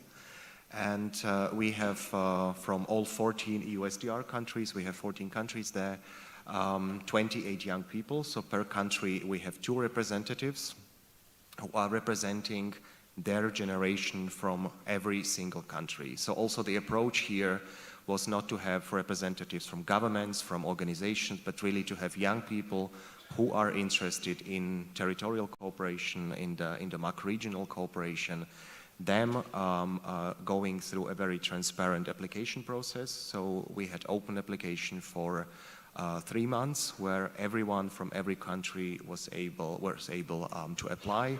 We also had a very transparent selection process. And the Danube Youth Council is working now for 1 year, so there is a period of 1 year where the young people can extend their membership with the council for another year. So on one hand, this is also very good that it works. Now, on the other hand, it also is clear that after 1 or 2 years, there will be new young people joining the strategy. So the big challenge, or the initial challenge, was also to work on the capacity building, because also all those of you who work for the macro-regional strategies know that this is also great in establishing links and cooperations, but it's also a very technical thing that you have to learn. So how does the strategy work? What is the governance structure? What needs a Danube Youth Council or any youth council to have in order to be able to talk to the countries, to the thematic coordinators? So we also, at the Danube strategy point, so we are managing and supporting the Danube Youth Council, also organizing for the DYC training sessions. We had one training session last year. There will be another training session this year with the Slovenian presidency, where we basically really need to involve the people, the young people, to understand how for them to be involved in the strategy. And the involvement is not only on the governance level, so they are present in the national coordinators meetings, in the thematic meetings, also with the thematic coordinators. We have asked them simply to choose priority areas or thematic areas they are interested in, and we have now all 12 priority areas in the Danube covered by DYC representatives. So they are now really working with the thematic coordinators. Again, the whole thing is a process. So also in the Danube, we are learning a lot with the young people. For them and also for them to bring their own ideas, but also for the strategy to learn what the young generation actually wants to have. Because as we heard at the beginning, it's not about something that we will be doing tomorrow, only 2 years, but the young people are here now, and also the future, their future is now. So the sooner we really have them involved, the better and the quicker results we have. So where we stand now, and this is also part of this learning process in the Danube region, is that we also look for a very sustainable solution. We have the first Danube Youth Council was run as a project. We were very lucky to get funding by the European Commission as a technical assistance. That was covered for a period of 1 year, and now they're finalizing this project at end of October. And in the Danube now we are in a process to establish this as a long-standing and really sustainable solution. And we have in the Danube, we have a mandate from the national coordinators, so all 14 countries have established what we call a task force. So we have their representatives from the strategy countries really working on a sustainable solution that will secure also the finding, because at the end of the day it's also about money, how to get the young people there. We're talking about travel expenses, about all this kind of stuff. And in the Danube region we have a common sense that we don't want to have a fragmented solution. So we need really a solution for all 14 countries, for all 28 people, young people there. And we are now in a process of negotiating and proposing a long-term solution. This will be done together with the Danube Region program. So we are now, we have actually last week presented the proposal to the EUSDR national coordinators, so to the board of the owners of the strategy. And we do expect to have an agreement on this after the summer. So from the 1st of November, we very much hope to have a sustainable solution for the many years. And the very last sentence, I think, because this was, and we also heard the colleagues speaking before, and this question will be also discussed quite a lot, how and what do we learn from each other? And one of the very enlightening moments for me when we started with the Danube Youth Council was this question on what can the experts in the thematic areas learn from the young people and vice versa. And one of the really, really cool things that the young people basically told us at the beginning was that they do have many ideas, they also know what their generation needs, but they also need to learn from the experts. They need to learn from people from the ministries, from the institutions on how to make things real. So we have ideas, but we also need you as senior experts to tell us how we can actually introduce this and how we can make this happen. So I will stop here, I guess. Thank you. Thank you very much, Robert. It seems like there's a lot going on with the Youth Council to tackle these problems that we are talking today, like the systematic involvement and active listening between all the parties that are involved there. But what happens when we go one step further and such youth councils are also given with the opportunity or with the responsibility of actually having a monitoring role, and how will they be able to proceed with this responsibility as they go along with the objectives that the institutions have? We have the example from the Danube Youth Council, but also today we have also representatives of Al-Kotra Youth Council who they have been instituted like a year ago, but They have a lot to share with us in the sense of what does it mean for a youth council to also have monitoring responsibilities within the youth council. What are the challenges, and also what has been proven as a successful way for them to go along with this responsibility. We have today with us joining online Veronica Capenti and Mr. Alexander Shari. If you can hear us, maybe you can very briefly tell us about some reflections when it comes to this consultative role of the Youth Council, by bringing both the insights and the suggestions from youth, but also what does it mean for a Youth Council to have such a responsibility. I believe both of them can hear us and can continue with their intervention. Yes, we can. Good Thank morning to all the participants, and thank you for giving us the opportunity to speak today. My name is Veronica Capenti, and I am here representing the managing authority of the Interreg France-Italy Alcotra program, the Auvergne-Rhône-Alpes region.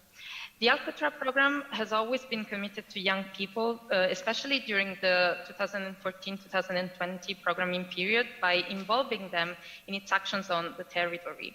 But the desire to go even further has arisen exactly from the fact that 2022 was chosen as the European Year of Youth, as well as from the content of the Youth Manifesto.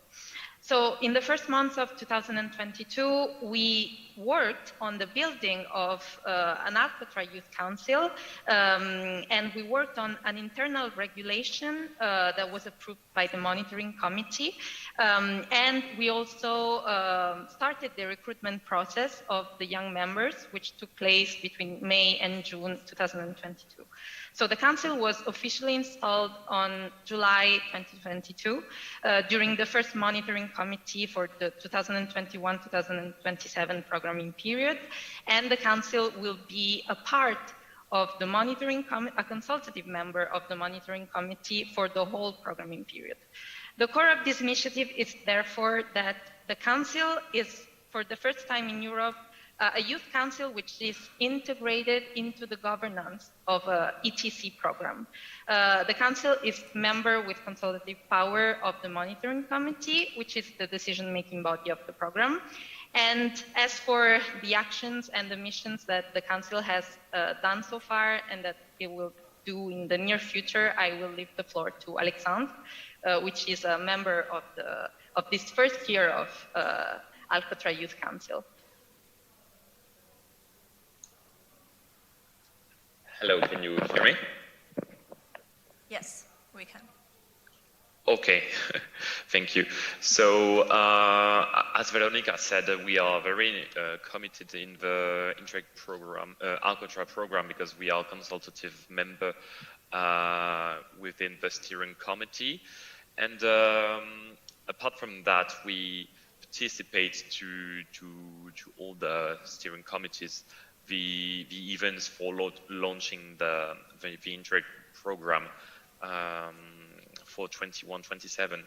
We've been creating communication materials, and we also intervene in thematic round tables. We are very involved in the program thanks to the managing authority.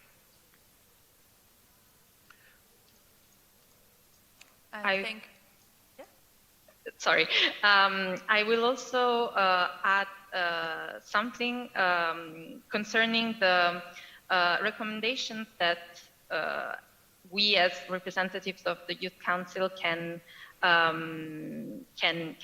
give, especially when it comes to being integrated in territorial cooperation. What we are doing now for the way ahead is to work on a sort of recognition that the Youth Council gives to the projects that are funded by the Alcotra program.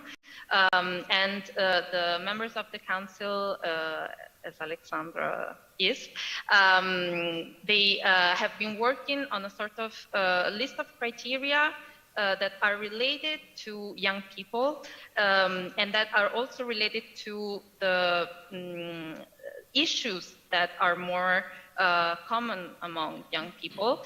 And this sort of prize is being experimented right now, and it will be presented to the the next monitoring committee of the program in July.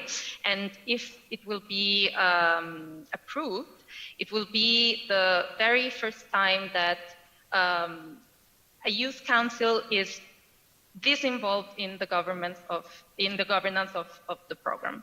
So it's going to be a very good initiative, in our opinion. And lastly, I also wanted to add that what we are also trying to do is to create a sort of network between all the youth association in the territory. Thank you very much to both of you for sharing this. Indeed, it's very refreshing to also hear the youth perspectives and what concretely young people are doing that have the opportunity to be involved in such programs and in such institutional processes. Today with us, we also have Rebecca Marconi, and maybe we can hear from her very shortly on the benefits from different programs that she has participated in. She is a beneficiary of different exchange programs and mobility programs, and we would like to hear from you, what does it mean for a young person to be part of such processes, and what would be some of your advices maybe on potential and useful networks that young people can use to be part as well of such networks? Good morning, everyone, and thank you for inviting me. I would like to also thank to DG Region and CDI Albania for inviting me and for the organization. I will share my screen. I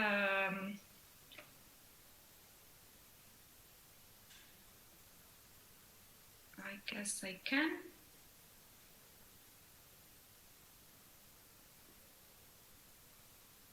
Yes, can you see the screen? Okay, great. I think there are many reasons why it's important to involve young people in a search strategy, and there are mutual benefits which derive from them. When I talk about mutual benefits, I speak about on the side of the policymakers and on the side of young people. First of all, if you read through the EUSAIR strategy, everything is connected to medium and long-term objectives, so long-term impact. And we can't speak about long-term impact without speaking about next future, and the main actor of the next future are obviously young people. I strongly believe that for us, it's really important to have the adequate tools to be active and critical in understanding this strategy, because I have to admit that it's not so common for young people to know what about EUSAIR strategy is. So it's really important to give us the adequate education and the adequate training tool to understand the strategy, to understand in which way we can really contribute on it. Doing so, you will be able to construct and to develop a civic responsibility among young people, and having a sense of civic responsibility is really important to change the mindset of the people that are part of the search strategy, and to develop and construct a wide pool of young people that will be change makers from the future and will be directly involved in the decision-making process starting right now. EUSAIR is the Adriatic-Ionian region is a community. If you start thinking about the EUSAIR strategy like a declaration to construct a community, we can easily understand that it's important to involve young people in it, because young citizens need to learn how to feel part of this community, and this is possible just through a sense of mutual trust, a cross-border mutual trust that could be useful to support a sustainable and fair growth among the country in the Adriatic Ionian Basin. Finally, I think that the contribution of young people is quite important in the sharing sphere. And with sharing, I mean communication and dissemination, because young people know how to communicate, how to do it, and they speak the language of the present and the future. And it's really important to communicate them very well and to involve them in the communication and dissemination process to really achieve them and to change the language over the next future. And I think that these are all benefits are mutual. I repeat, on the side of the policymakers and on the side of the young people, and they are quite important, and I'm very happy that the establishment of the Youth Council is going on. Really, thank you. Thank you very much, Rebecca, for sharing all this with us. And now to what really lies ahead and the forthcoming Croatian EUSAIR presidency. Lydia, maybe you can share with us as a final intervention some of the best practices from Croatia's work and progress in advancing youth involvement in European and territorial cooperation, and also what are the plans of the presidency in advancing the role of youth in EUSAIR. Thank you. Thank you so much. It's I'm the last one here, so it's all, most of it was said. First, I would like to thank you to have me here and to give me this opportunity to inform you about the incoming presidency. But before I come to that, I just wanted to mention Croatia is active in Danube strategy as well, and we had an active role in the establishing of Youth Council there as well. So I think I would like to have my slides. Are they on? I cannot really. Yes, would you like to have the mic? I can manage like this. Croatia, as you all know, is overtaking the presidency as of tomorrow or day after tomorrow, and everybody's asking, what are we doing with youth? Yes, youth is very, very high of our agenda. Our program is finished. We have not published our program yet, and I'm sorry, I really have to, yes, there is a program there. So this part of the program, it is exclusively now, I said it's not has been published yet. You see, we are dealing with youth a lot. There are 4 points, and if you want to think broadly, EU enlargement has to do with youth as well. Women empowerment has to do with youth as well. And then youth, of course, we all know 22 year of youth, 23 year of skills, and we are building on that. All these words have already been said today: brain drain, demographic problems. So we are trying to focus on inclusiveness of education, of equal opportunities. And the 4th point is university cooperation. That's, of course, youth as well. So that's very nice. We have youth high on the agenda, as I said, but how to do it? That's the question. Next slide, please. So in the strategy, we are, as Simona was already informed us, we are establishing a youth council, and all the other strategy have it. And we really would like to include youth in the governing process, in the decision-making processes, but of course in the pillar, there are 4 pillars in the strategy for you. Maybe somebody doesn't know.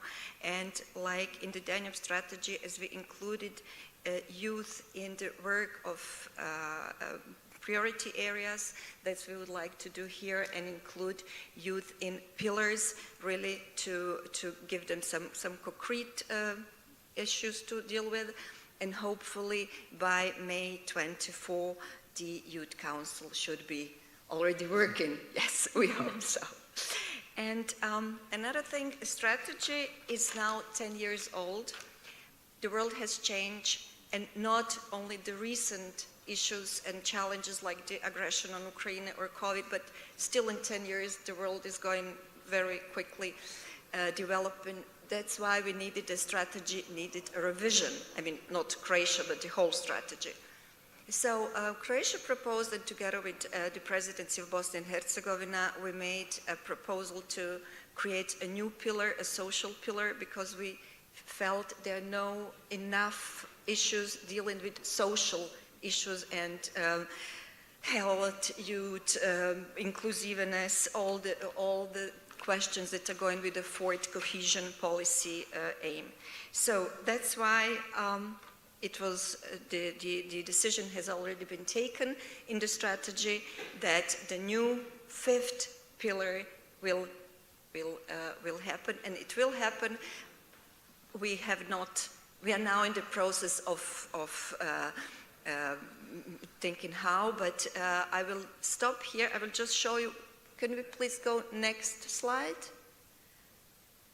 Topics of, yes, there are topics. You can see there are very many topics dealing with youth, with children, but I will stop here because I will invite you all tomorrow. There is going to be a panel dealing exclusively with social pillar. So for all of you who would like to know more and to ask questions, please come tomorrow and help us shape and maybe even shape the new social pillar. Can we go on, please? So, as I said, our program is finished, our program is ready, and we have very many topics on our program, and we tried for every topic on our program to have activity or conference or anything to deal with.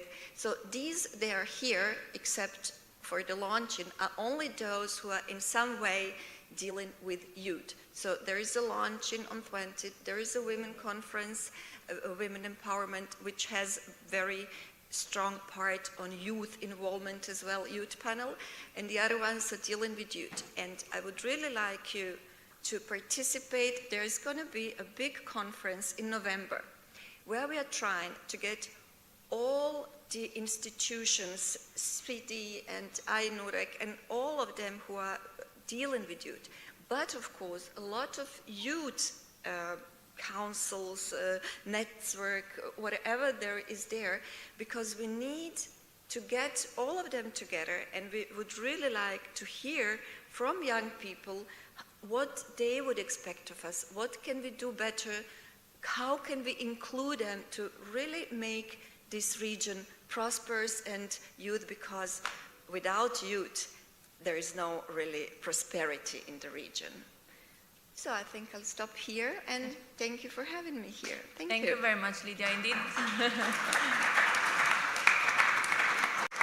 It seems like a very exciting presidency for young people with a lot of activities to happen. We foresee an established youth council, but also many other activities that are very much needed where young people can actually deliver and be listened on their challenges and also on their needs. I would now ask if there are any questions from the audience for all our panelists.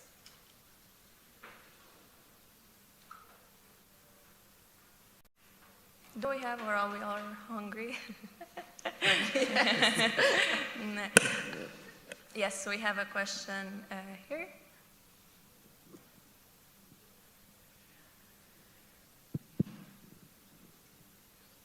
Thank you.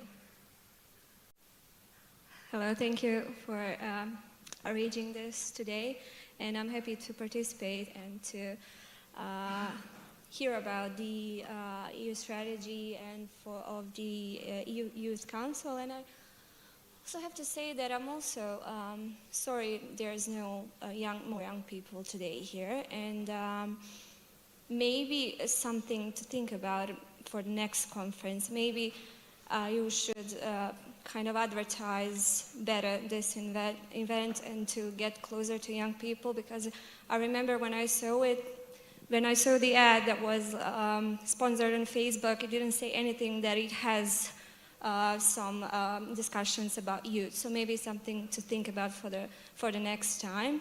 Also, if I may ask, I don't have anyone particular to ask, so this is for any of you who wants to respond. So I'm interested to hear, other than the Youth Council, what are the other concrete steps that you're undertaking to involve young people? And how can we, and who can we contact and reach out to give our suggestions, ideas on how to involve more youth in concrete steps? Thank you. Who would like to? Yes, I cannot answer for the whole strategy, but we would, at the beginning of my slides, there was an email, if we can have it. And this email is actually being made for that, okay, not only for that, but I would really like you to use this email and send us any questions, any comments, any proposals for the whole strategy. But my opinion was to have it for this big event in November, where we would really like to get all the young people involved, and it would be very useful if we can get comments, questions, suggestions, anything you would like to tell us. You please feel free to share with anybody, because if we know in advance what are your expectations, what would you like to do, then we can better prepare and to try the ways to shape up the policy, the youth policy of the region together. So there should be EUSAIR Croatian presidency mail, so please feel free, or all the events are free. If you want us to inform you, share whatever, we are there for you, so hope to see from you. Thank you. Thank you so much. Yes, of course.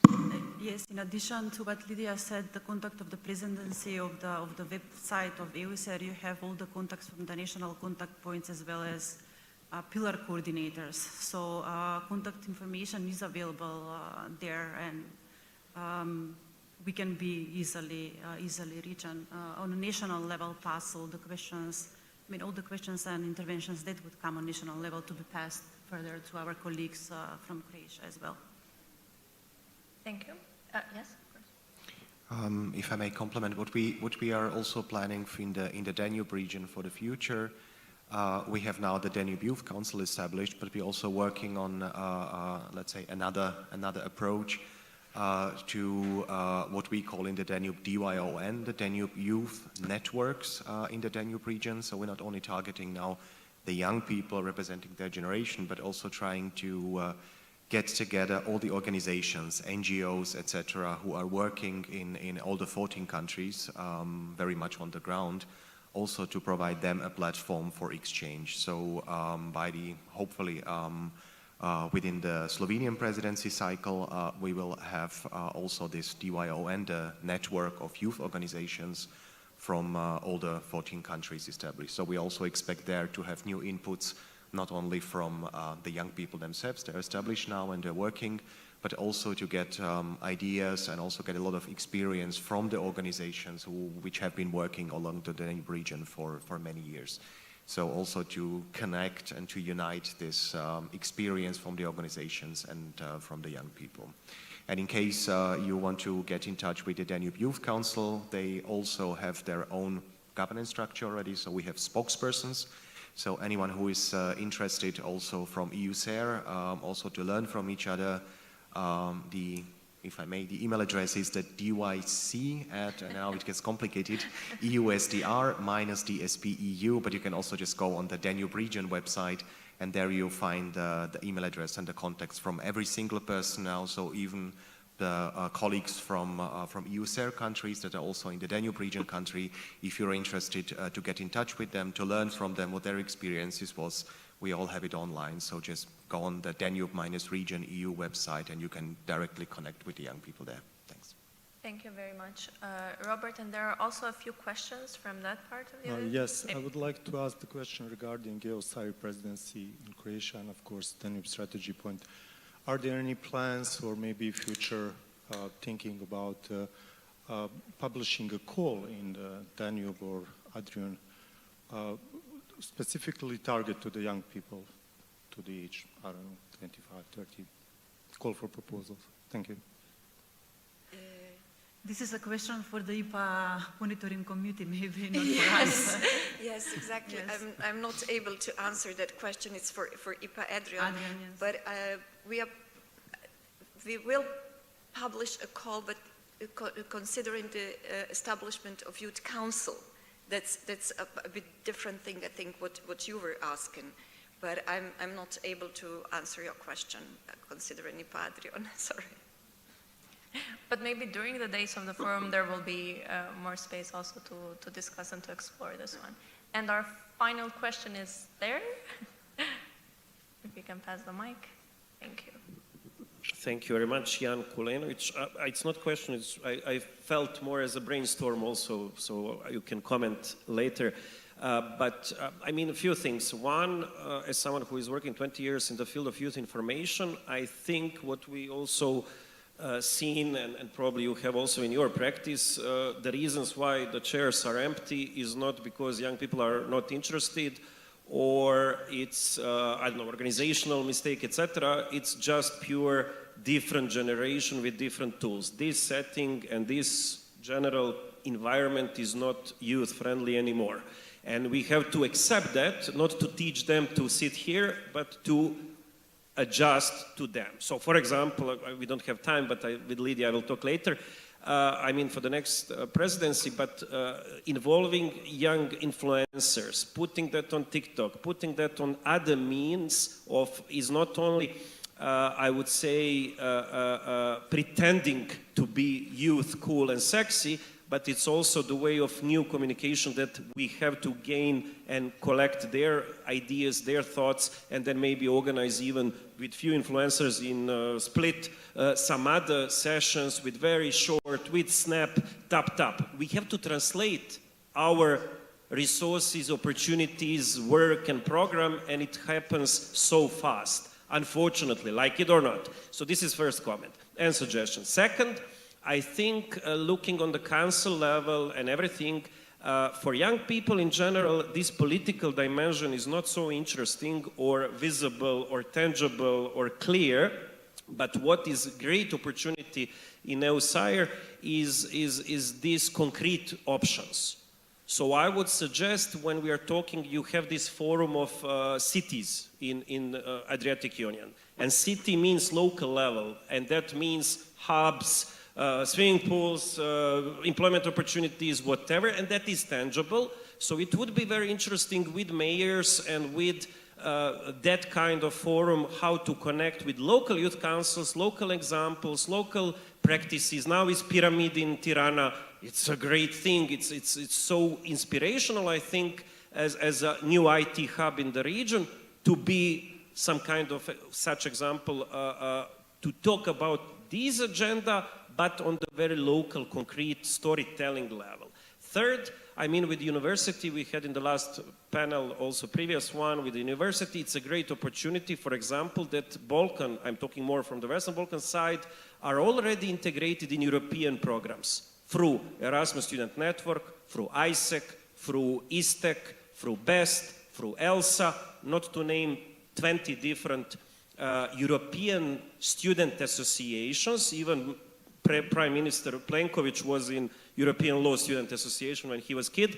So I think the point is that bringing those leaders of already integrated young people in Danube, in EUSAIR, Adriatic Union region and Western Balkans also is something that is very concrete and that can stay as a long-term mechanism besides the council as a council as such. And the last point for Split, I mean, what we figured out like a month ago with 2,000 young people in Sarajevo, I think this combination of not conference, but fair and different workshops that they can see good examples and stories, good business, good hub, good concrete project that comes in your agenda and the strategy as an example, as a showcase, in a very visible way where you can touch, you can talk, you can have a direct contact, is something that can a little bit, I think, also contribute as a knowledge sharing platform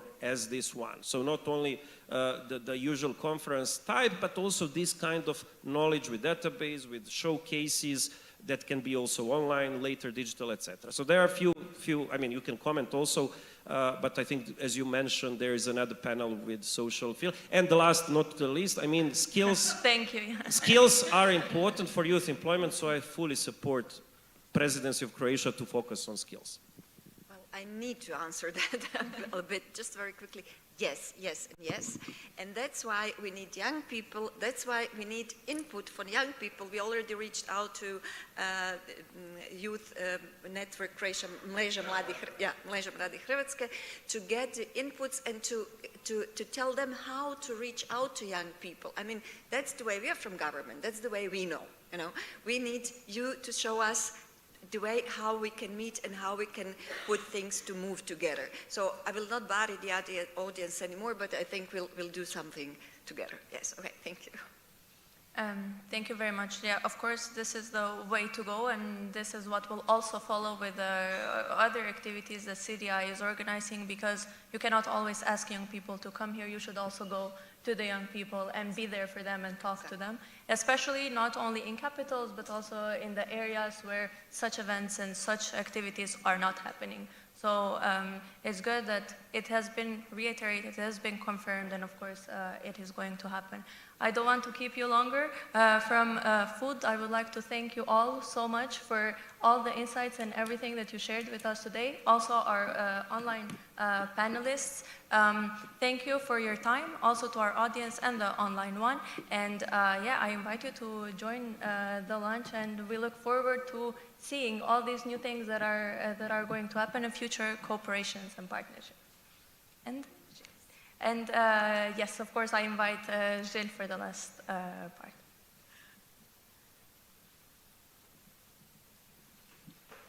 Will be very short because I see that you are extremely hungry.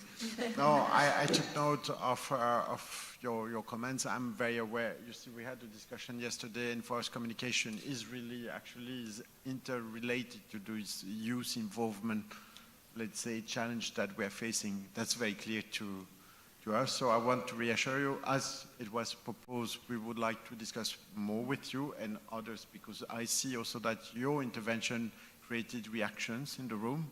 So that was interesting to observe. That there are others, you see, I think your intervention was very meaningful. So that's exactly what we want to hear, you see, so how we can engage more actively, we can be more impactful. So again, I want to thank you for your time today, and let us keep in touch, you see, because that's the way we will progress. So thank you very much, and I wish you a nice lunch now. Thank you. Thank you very much.